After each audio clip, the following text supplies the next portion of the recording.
How did you meet Jimi Brooks? I love to talk about Jimi. He's one of the favorite people that I've known in the wine industry, and yet I can't remember when I met him. I can't remember a wine industry world that didn't have Jimi in it. Obviously, we've had to imagine that since 2004, but thank God for Janie. She's continued to keep him in the forefront of our minds. I must have met him early on at Kinsey when he was Laurent Montelieu's assistant winemaker. And I know that there were social situations, especially when Cheryl Francis and Sam Tannehill would be together and drinking wine and other things, where Jimi would be around also. Later on, Jimi would come and actually look at and purchase fruit. We sold some fruit to him, actually for a couple years, including the last year that he didn't get a chance to make that fruit into wine. So we had a long-term, somewhat complex relationship. Jimi was one of the few people I ever took advice from. He would sometimes, as we're walking through the vineyard or doing something where no one else was around, he would give a piece of advice that I wouldn't take from anyone else, such as, hey, how about lightening up on this guy? He's really a good guy. So he may have screwed up at one time, but give him a chance. And I took his advice, and he was right, of course. Jimi, early on, also, I think, whether they associated together or not, early on, he was a member of what I think several of us termed the Young Turks, the 3 or 4 younger winemakers who were forging ahead, doing new things that continued what the people in the Oregon industry up until that time had begun, the people that I respected. And so people like Jimi and Jim Prosser and Jay Summers, they were always there doing interesting things. And obviously much of what Jimi started has been continued by Janie and the great crew at Brooks, Chris Williams. So it's good to see it maintained, but the days when Jimi was with us, those were the days that were more fun. So for a little context, tell me what the Oregon wine industry was like as Jimi was coming into it in the 90s and then starting Brooks in 98. What was the Oregon wine industry like at that point?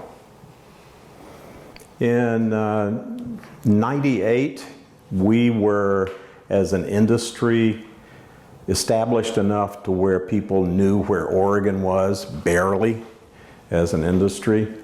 There was actual review copy of articles done on Oregon and done on Oregon wines, and reviews that were not poor. They basically showed encouragement from the outside. At the same time, 98 is a great year to start in the industry, but not a great year to be selling Oregon wine, especially Oregon Pinot at that point, because we had just gotten through with 96, 97, and also 95. 95, 96, 97, those were the 3 rain-affected vintages in a row. And as such, it gave the media a chance to make pronouncements, of course, since they saw the weather report from Oregon that said rain, they could do the thumbs down. And it wasn't until 98 and then 99 and then on into the 2000s that the vintages became well respected. There was a lot of hoo-ha about 98, rightfully so. You can go back and taste them right now, and they're gorgeous wines. 99, similarly, was a very intense year for two different reasons. 98, Mother Nature cut us back to a half crop in general in the valley. And in 99, we did it because it was such a late year that we didn't think we'd get anything ripe if we didn't drop half of it on the ground, which we did do. And of course, Mother Nature then does what she always does, which is control things, and says, okay, you've dropped the crop. Now I'll give you the rest of the year that will be gorgeous. So we could have ripened everything, but it was a lovely year anyway. So that was the type of industry that Jimi was getting involved in with his own brand. I think he knew what he was doing. He was starting with several great ideas, but making small amounts of them to where he didn't drown under the weight of them if they didn't happen to sell.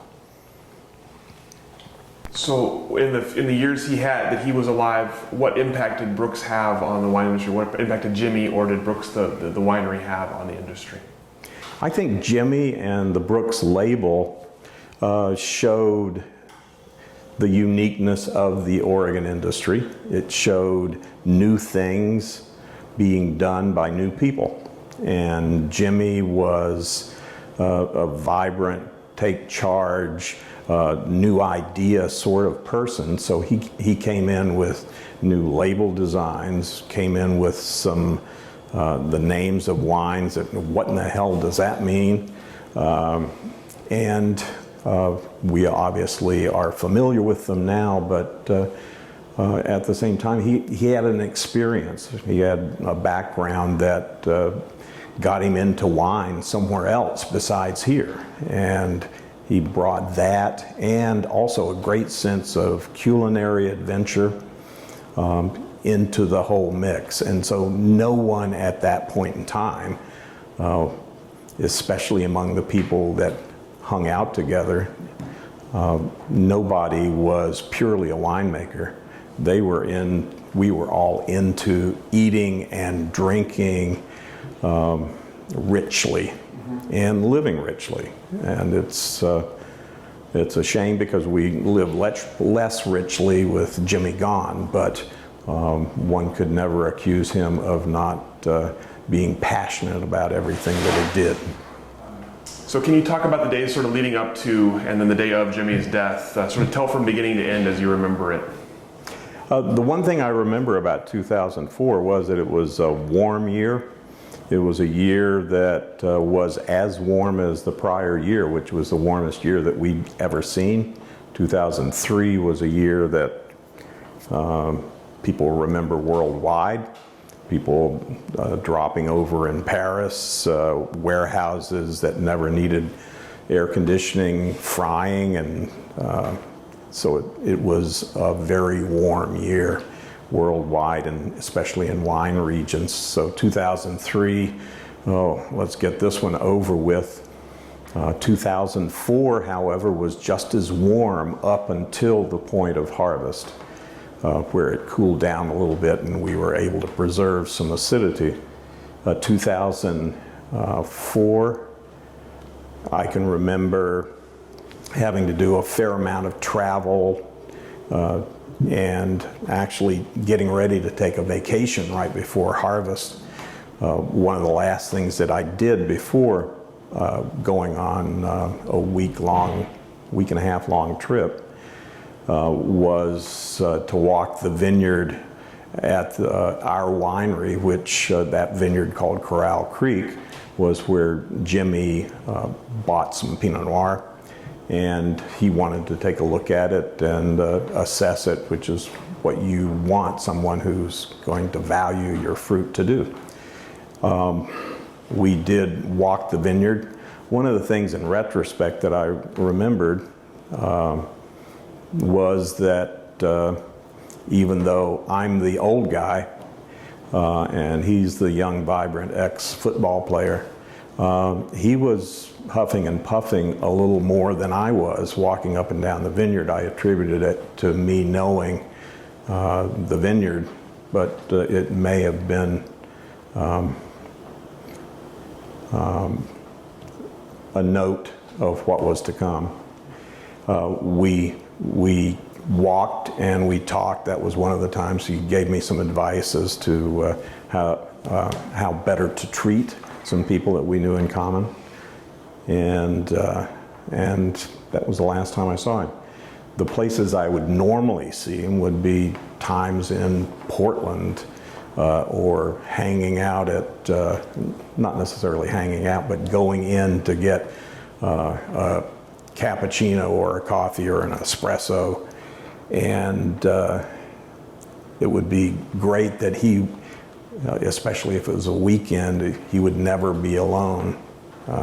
His son would always be with him. It was always high fives. And I think he lived richly through his family.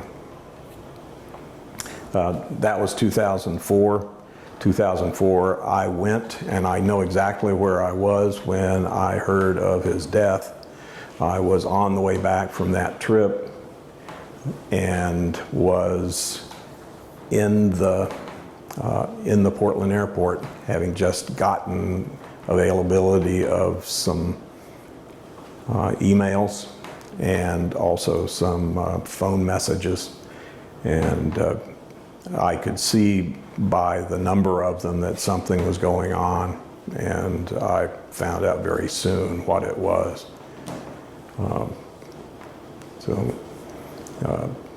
It's one of those 3 or 4 events in your life where you know exactly where you were and what you were doing and what you were thinking. So once you heard the news, how did the notion of helping out with the harvest come about? How did you become part of that? After Jimi's death, there was a big network communication. What's going on? What have you heard? What should we all do as far as services and things like that? I was pleased to be asked to be involved in the service at what now is the Brooks Vineyard. So I had some planning to do there, but besides that planning that went on in McMinnville, we went to 1 or 2 planning meetings among those people who knew Jimi, and part of it was about what was going to happen to celebrate his life, and part of it was about how we took that even further. The same people, who, I think one meeting that I remember was in Sam and Cheryl's home in McMinnville when they lived there, and the discussions centered on, well, what's going to happen with Jimi's winemaking. And I don't think Janie at that point had, she was in shock. She hadn't said, well, hey, let me run the winery for the next 15 years. Hadn't gotten to that point yet, but all of us knew when harvest was. We knew when grapes were going to be picked. He had Pinot Noir and he had Riesling. I don't know whether there was anything else. Those were the only 2 grape varieties I became involved in. But we all said, well, number one, and I forget who suggested it. Maybe you'll find out in querying people, but it was suggested among the group there. Of course, that's one of the great things about groups is you've got great group process when nobody remembers who suggested what, when it's group ownership. But we all said, yes, what can we do to finish the wines that Jimi was going to be bringing in? I had Pinot Noir, obviously, coming in from my own vineyard. I knew it very well, so I volunteered to take it and make it into wine for the Brooks label. And then also Riesling, and I forget where that came from, but Riesling came in and we made Riesling. That was replicated by several other wineries. I also, I think several people did it the next year also. Didn't require the cast of thousands that had volunteered in 2004 harvest, but 2005 harvest we made wine once again from both varieties. And I think maybe the year after that, I'd have to check my records, we made wine, and it's probably only Pinot Noir that year, and then it was off and running as far as the Brooks label was concerned, and Janie and Chris.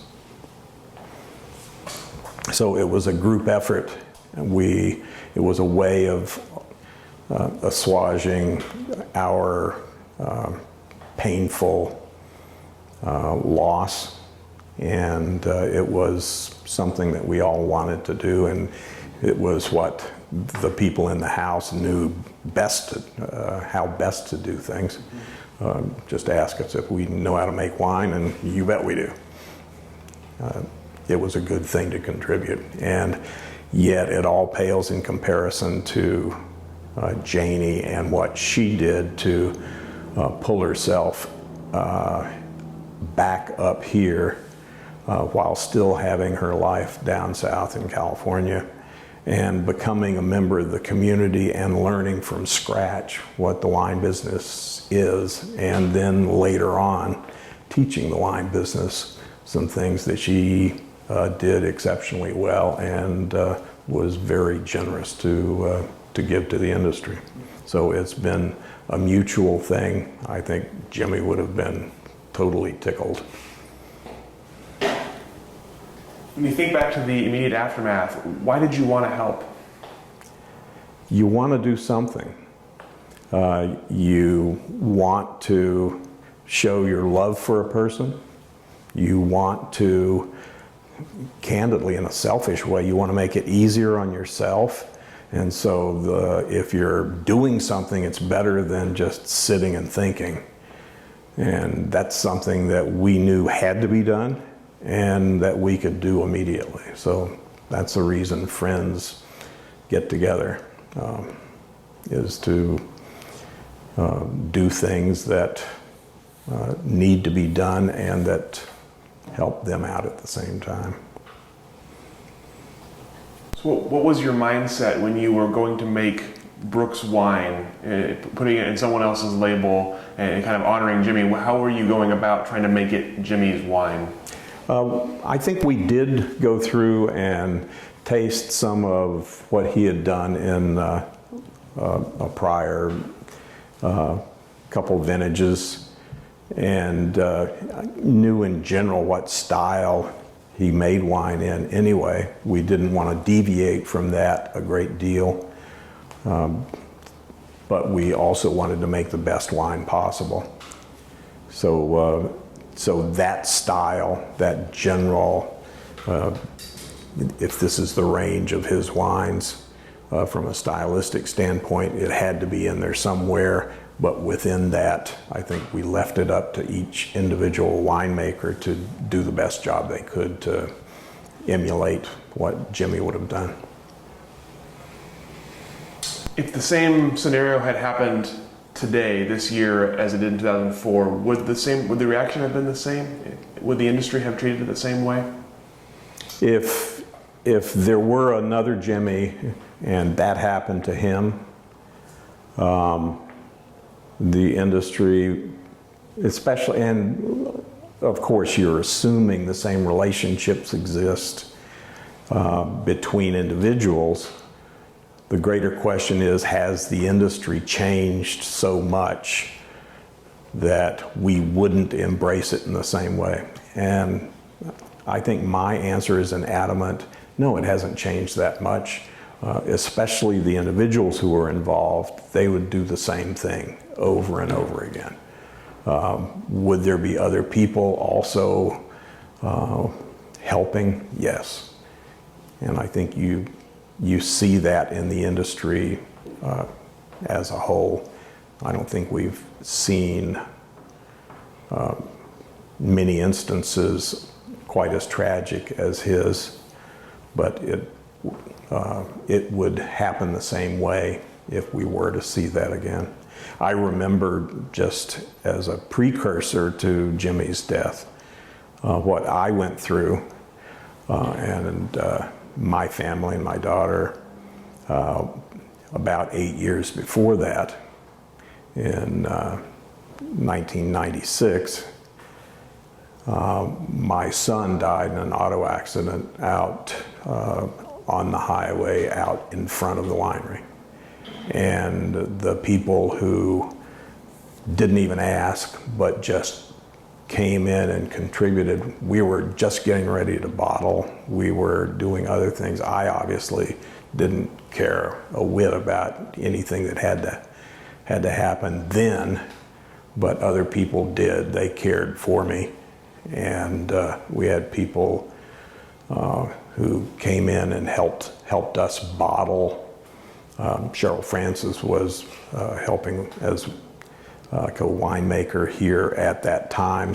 She had just joined as the first person to be with me in the Chehalem label, and as far as winemaking was concerned. And we had people come in,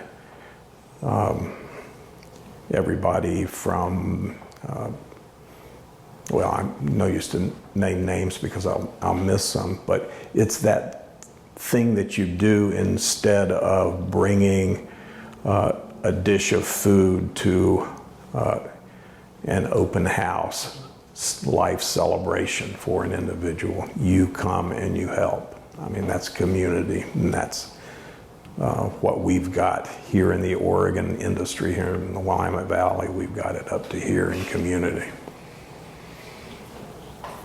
So what was it like when you met Janie or met with Janie after Jimi died? Do you remember that? We, of course, said hello within the meetings that were held prior to the service for Jimi. And then after she made the decision to take the Brooks label and try to help there from a business standpoint, we met once or twice, and she would, of course, communicate. She's very good asking opinions of others and advice, and she very wisely knows that advice is great because it's free, and therefore you don't have to take it. You can take it or leave it, but it's still the same gift that you give, whether they do it or not. And so she was great at receiving advice or suggestions as to how things might be done. She also very quickly began to know what the questions were to ask.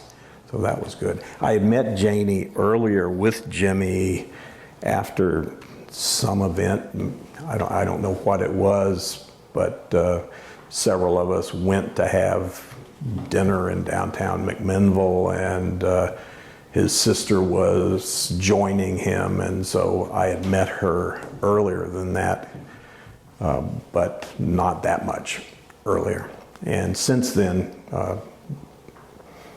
of course, Janie has become friends with all of the Willamette Valley industry, and especially maintained relationships with the people who helped in those trying days of Jimi's death.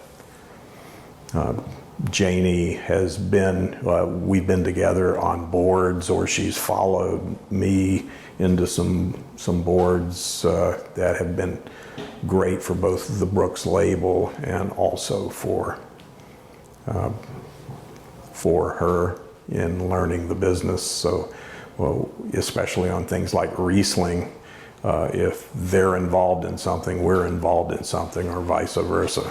So there's a cadre of people who are passionate, just like Jimi was passionate about grape varieties like Riesling. What kind of impact has Brooks had under Janie's leadership in the Oregon wine industry?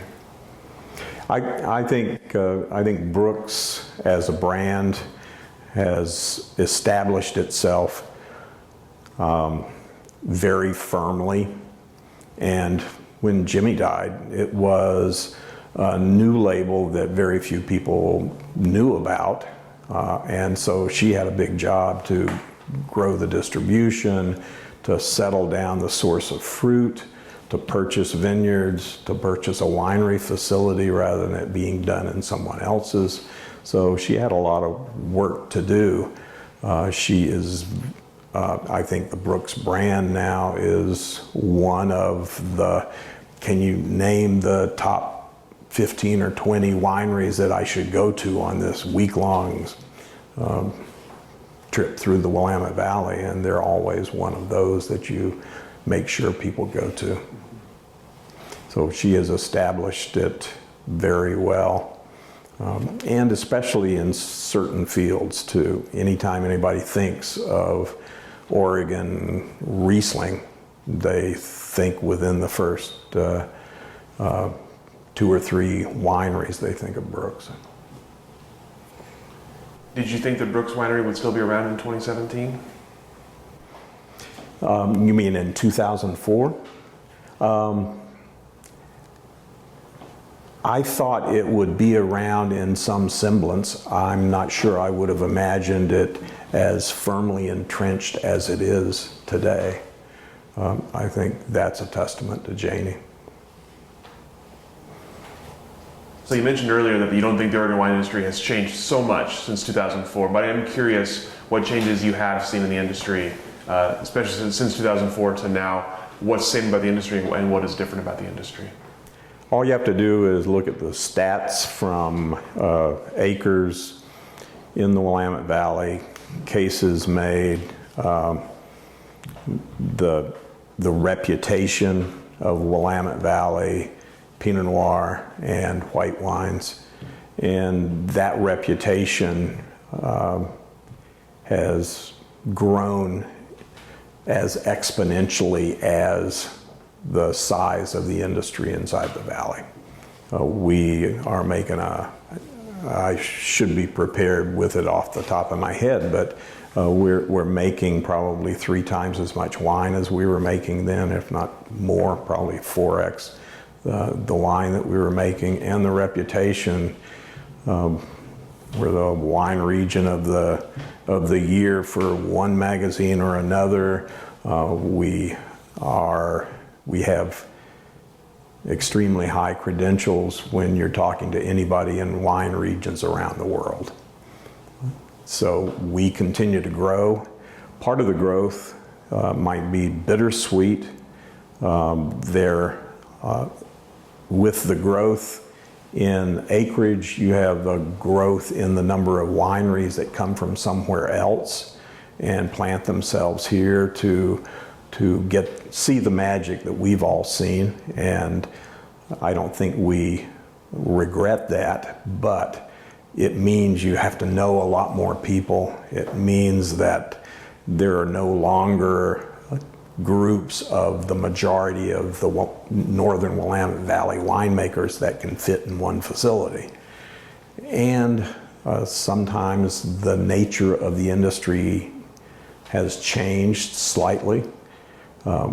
Anytime you get large organizations who are wine businesses from another region coming in, there's always the fear that they're going to want to change the industry and will do things to make the industry change and go in their direction.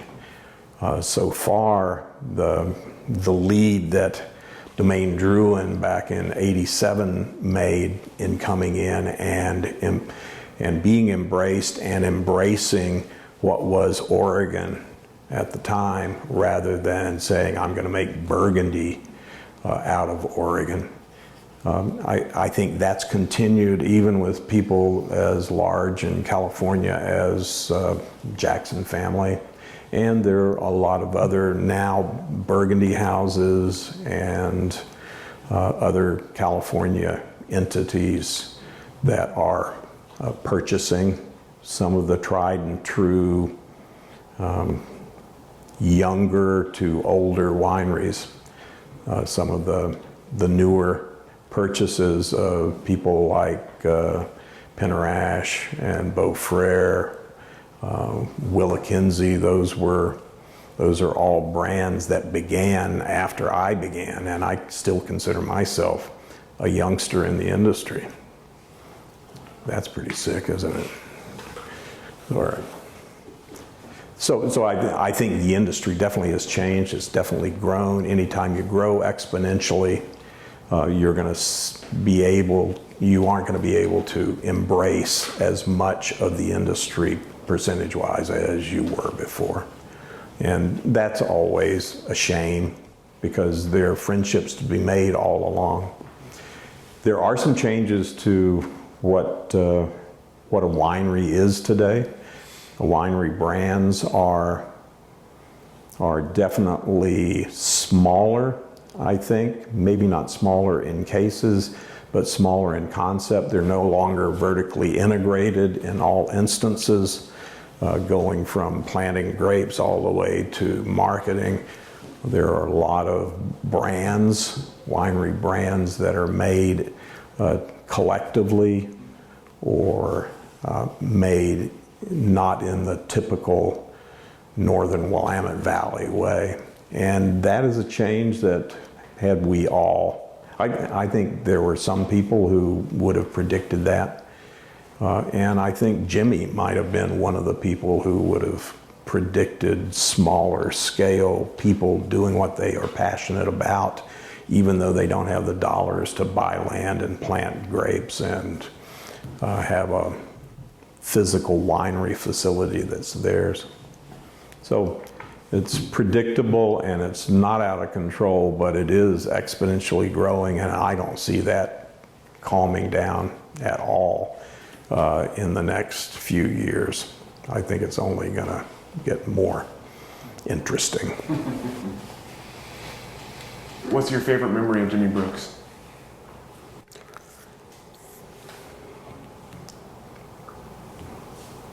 Favorite memory of Jimi is the last one, walking the vineyard and talking, and I think he was seriously talking about what the future was going to be himself.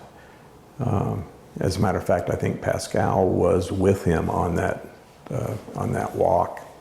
So it was that's probably one memory. The other memory is that what I would have alluded to a little bit ago, going in to get an espresso drink at my favorite coffee shop in Portland, and Jimi coming in with Pascal, and it being very natural, very Portland, very Willamette Valley, that you always see each other at watering holes. Why do you think the Jimi Brooks story resonates with so many people? I think Jimi's story is one of passion and vision. That in itself wouldn't make it as interesting as it is had it not been picked up by Janie, and obviously in the first vintage or two, the people who were Jimi's friends. But it's been Janie seeing that vision to fruition. And I think it's the fact that there is a narrative, there's an arc. It doesn't stop halfway through. There is actually completion, a denouement. And That isn't saying that they're done doing what they're going to do, but I think it's at this point fully realized the vision that Jimi had. I think if I had one fear that goes along with that, it's that Pascal will feel that he has to take the reins and continue to do the things that were begun by his father and were continued by his aunt, and that he gets forced into it if he doesn't want to do it. And so that's the only negative that I could ever imagine. And I think from everything that I've heard from Pascal, he is sincerely wanting to be involved in the future of it. So that may be the best part of the story yet to come.